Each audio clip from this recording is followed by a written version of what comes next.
শুভ দুপুর বন্ধুরা, বসে পড়েছি খেতে। আগের শটে দেখিয়েছিলাম খুব লেট খাচ্ছিলাম কাজ করতে করতে, লেট খেতে খেতে একদম এসে গেছি টেবিলে, খাবার টেবিলে। হ্যাঁ, খাবার টেবিলে। তো আমার সাথে আমার খাবার টেবিলে স্বাদ দিচ্ছে হচ্ছে আর্ট সিং, যে নাকি মাছ দেখলেই একদম মাথা খারাপ হয়ে যায়। তো মাছ আমি আনি না বাড়িতে,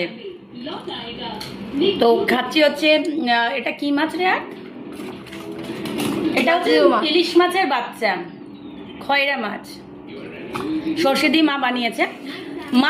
মাছ দেয়, আমি কিন্তু মাকে কোনো পয়সা দিই না, মা ভালোবেসেই আমাকে রান্না করে দেয়। বাবা মাছ আমার জন্য গুনে আনে, কিন্তু বাবা কোনোদিন আজ পর্যন্ত ওই মাছের জন্য পয়সা নেয়নি, বা সোহাগের মাছ খাওয়াতে বাবা পয়সা নেয়নি, আনাটাই হচ্ছে প্রবলেম। আর হয়েছে মার ঘর থেকেই সব এসেছে কলমি শাক আলু দিয়ে তরকারি, এটা হচ্ছে কচুরলতি, আর এইটা হচ্ছে ভ্যাট।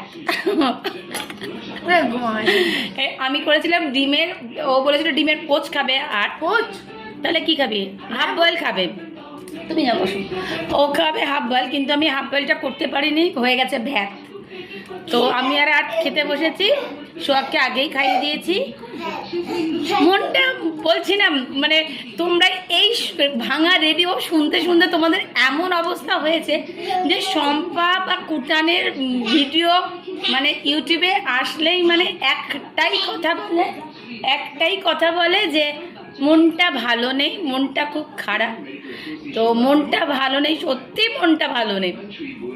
আর পুজো বলে তো একদমই মনে হচ্ছে না, যবে থেকে সুমিত সিং গেছে আমাদের শপিংটাও আমরা ঠিকঠাক করতে পারি না। সুমিত সিং আমাদের লাইফ থেকে মানে চলে গেছে, তো সেটা আমরা মেনে নিতে পারি না, কেন মেনে নিতে পারছিও না, ঠিক আছে। আর একটা কথা হচ্ছে, গেল তো গেল, পুরো সুখটা নিয়ে বেরিয়ে গেল। আমার বাচ্চার সুখ, আমার শান্তি, আমার বাচ্চাদের শান্তি, বাচ্চাদের শৈশব সবই নিয়ে চলে গেল সুমিত।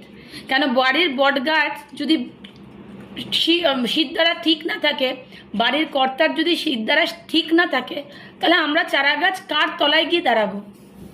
কোন তলায় গিয়ে ছাওয়ায় দাঁড়াবো? আজকে যদি সুমিত থাকতো বা আমার মাথার উপর যদি কেউ থাকতো, সেখানে কি হতো? আজকে তার সাথে শপিং করা, বাচ্চাদের শপিং করা, বাড়িতে চিৎকার চেঁচামেচি, হই হুল্লা, ঘর গোছানো, এই করা সেই করা, কতবার যে শপিংয়ে বেরোতাম, সব কিছুই হতো। আজকে কিছুই হচ্ছে না, ঠিক আছে, আজ হচ্ছে না কাল হবে না, তো তার কোনো, আজ 2-3 বছরের তো পুজো আমরা কাটিয়েছি।